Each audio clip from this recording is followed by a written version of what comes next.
Junto com a partida contra o Grêmio na estreia do Campeonato Brasileiro, foi o melhor jogo do Vasco. Eu diria que o de ontem foi até melhor. O Vasco conseguiu criar pelo menos 6 grandes chances de gol. No primeiro tempo foram 4 chances de gol, culminando inclusive no belo gol do Matheus Cocão. E contra um adversário que é muito organizado, que tem um trabalho consolidado há muito tempo. Então o Vasco teve alguns mecanismos muito interessantes, ideias simples implantadas pelo Rafael Paiva, que para mim foram muito importantes para esse time. O David e o Adson conseguindo não só construir pelas pontas, mas também tendo liberdade para flutuar pelo meio, inclusive se aproximando da posse de bola quando o jogo estava invertido. Quando o Adson estava com a bola, o David se aproximava. Quando o David estava com a bola, o Adson se aproximava. O Verratti se movimentando também para dar essa opção. O meio-campo com o Hugo Moura, que deu uma proteção muito grande à zaga do Vasco, que era algo necessário, deixando o Matheus Cocão mais livre para poder jogar. E aí o Adson acaba sofrendo, inclusive, mais uma vez, 4º jogo seguido que o Adson joga muita bola, sofrendo a falta e tendo um a mais no campo. O Vasco conseguiu aproveitar isso numa bela tabela. Fortaleza teve um expulso, né? Exatamente. Uma bela tabela, o Cocão achou o David cortou, achou o Cocão de novo e o Cocão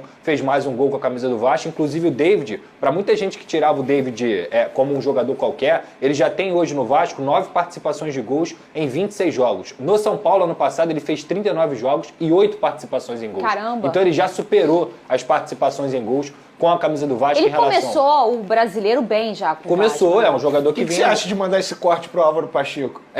Que tirou ele do Vasco Flamengo, sem mais nem menos, né?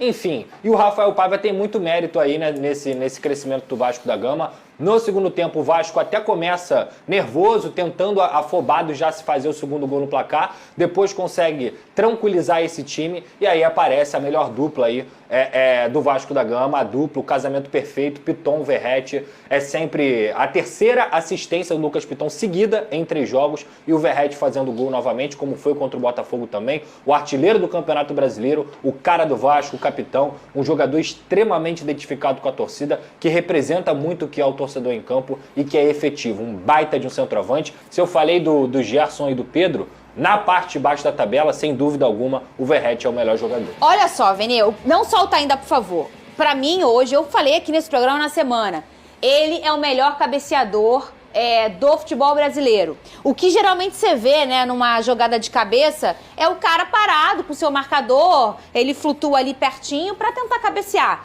O Verratti, ele busca a bola. Sim. Porque ele é tão experiente e ele é tão inteligente que ele faz uma previsão da trajetória dela. Quando a bola sai do pé dele, ele já entende aonde ela vai parar, que ele sabe que não é onde ele tá. E aí, claro que também para fugir do marcador, ele faz um movimento até chegar na bola. Não é a bola que chega no Verratti, é o Verratti que chega na bola. Quer ver? Solta aí. Eu acho impressionante a cabeçada. Ó. Ele vai até ela e ele testa perfeito, E nesse lance, né? é muito importante também você entender a importância do Hugo Moura, porque ele bloqueia 2 jogadores para o Verratti se movimentar. E eu vou discordar de você, que não é o Verratti que vai ter a bola, não. A bola também vai até o Verratti, mas também tem uma qualidade no cruzamento, né? Ela não vem igual um tijolo, ela não vem pererecando, ela vem numa trajetória limpa, né? Exemplifica melhor do que você está querendo dizer. Sabe por quê? Ele faz assim, ele faz todo o movimento. O cruzamento não foi perfeito. Esse cruzamento foi melhor que o Verratti cabecear. Gente, eu não estou dizendo que não é perfeito. Eu estou dizendo que ele vai buscar a bola sempre. Esse ele não fica na zona dele. Ele se reflete na estatística, tá? O Lucas Piton é o lateral que mais cruza certo no Campeonato Brasileiro desde o ano passado e o Verratti é o jogador que mais ganha bolas aéreas desde o ano passado. É o casca de bala, porque Exatamente. Na verdade, talvez até quando não deve sair tão perfeito assim, que eu acho que sai, já coloquei o Piton. O Verratti vai lá e procura, treinador né? deixando o Piton na reserva. Teve também. Nossa. Mentira, sério? Acho que foi o mesmo, né?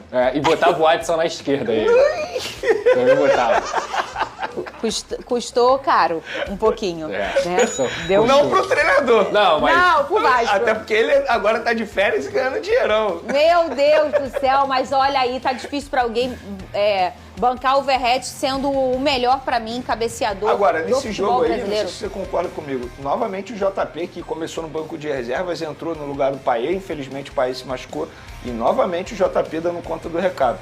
Falei ontem aqui, é um jogador que o Vasco precisa olhar com carinho, é uma joia, digamos assim, que precisa ser lapidada ainda, mas é um garoto extremamente promissor, Parabéns ao Vasco da Gama por ter criado o JP. Mas a gente está vendo um time mais organizado. Você vê um padrão hoje, você vê um time que se defende melhor, muito mais combativo, não é aquele time passivo e desorganizado que a gente vê com o Álvaro Pacheco.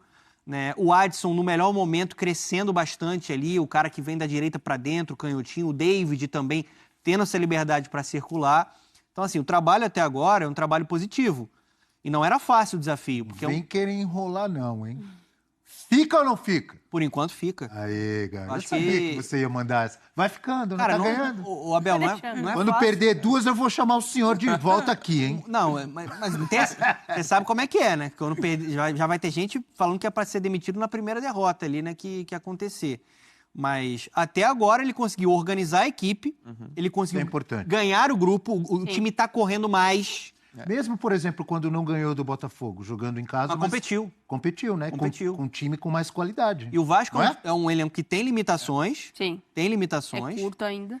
Tem um contexto de clube muito complicado, político Boa. na parte financeira, e mesmo assim, nessa pressão, o jovem técnico está conseguindo encontrar as soluções. Então, assim, ele merece um voto de confiança por conta dessa melhora do coletivo, né, que está mais organizado. E quando você vê vários jogadores crescendo, é porque tem algo acontecendo no campo. E o cara que via o Vasco do Álvaro Pacheco e vê agora, vê avanço. Muito. Então, assim, é um time que melhorou. Água para o vinho, lembrando. Melhorou bastante. O Donan falou, né, do Vasco tá correndo mais e correndo certo. Sim. O Renato Rodrigues ontem fez uma análise bem legal no Sport Center do momento do Rafael Paiva, como o Vasco, no período com ele, era o time, sem contar a rodada de ontem, né, que a análise foi feita antes da rodada. Era o time com mais desarmes desde o período que o Rafael Paiva assumiu. Então, assim, é um time mais combativo, mais organizado defensivamente. E ontem, o que eu gostei muito, e o fato de ter um jogador a mais, eu acho que não desmerece esse elogio. Foi o jogo, em estatística, melhor ofensivo do Vasco nesse Campeonato Brasileiro. Foi o jogo que ele teve maior número da expectativa de gols, foi 2.03, e fez 2 gols. Normalmente a sua expectativa de gol é mais baixa do que a quantidade de gols, muitas vezes, e do Vasco não foi assim ontem. Foi o jogo que o Vasco mais vezes finalizou no alvo, que mais teve posse de bola, diante do Fortaleza que gosta de jogar sem a posse, então já exigiria um Vasco propositivo, ainda mais depois da desvantagem numérica. Mas teve um tempo inteiro com um jogador a menos. Olha o que o Corinthians produziu quando teve um jogador a mais contra o Palmeiras. Às vezes não é simples.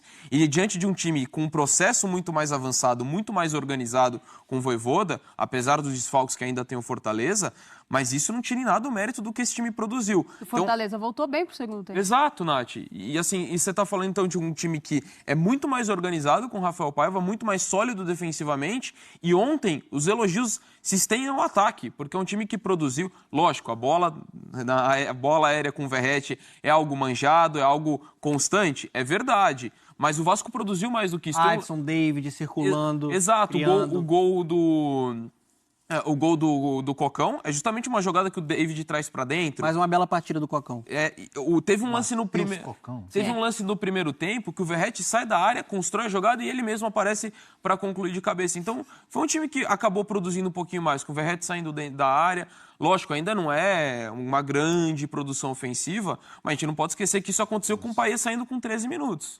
Boa noite, família vascaína! Venham assistir e conferir as principais informações do nosso Vasco da Gama. Já chega deixando seu like humilde, se inscreva no canal e me digam a cidade que vocês moram. Para mim responder geral, é o seguinte: o Vasco está analisando formalizar uma proposta ao jovem atacante do Real Madrid, Renier. É isso mesmo, o jogador pertence ao Real Madrid, só que está emprestado a outros clubes, já rodou diversos clubes, só que não está se firmando na Europa. E sendo assim, é uma imensa possibilidade do Renier vir jogar aqui no Vasco da Gama. O Pedrinho, inclusive, gosta muito do jogador. E assim, galera, não se espantem se ele é revelado pelo Flamengo. E não se espantem se ele vir jogar no Vasco da Gama a qualquer momento. É um atleta jovem, jogador que faz muito bem beirada de campo. É um atleta, assim, que quando jogou aqui no Flamengo no ano de 2019, jogou muita bola. E assim, galera, é uma contratação muito interessante. O Vasco busca contratar o jogador por um ano de empréstimo. Eu quero saber de vocês, o que vocês acham sobre essa possível chegada do Renier? Deixa aqui nos comentários, família vascaína, é muito importante a opinião de todos vocês. Vamos estar debatendo aqui agora sobre esse grande assunto. Eu acho uma contratação muito interessante tendo em vista que o Rafael Paiva já tá dando uma cara interessante para esse time. Vocês concordam, pessoal? O que vocês acham? Vocês aprovam essa chegada do Renier aqui no Vasco da Gama? Quero ver a opinião de todos vocês. Então é isso, família vascaína. Eu tô indo nessa. Fiquem com Deus!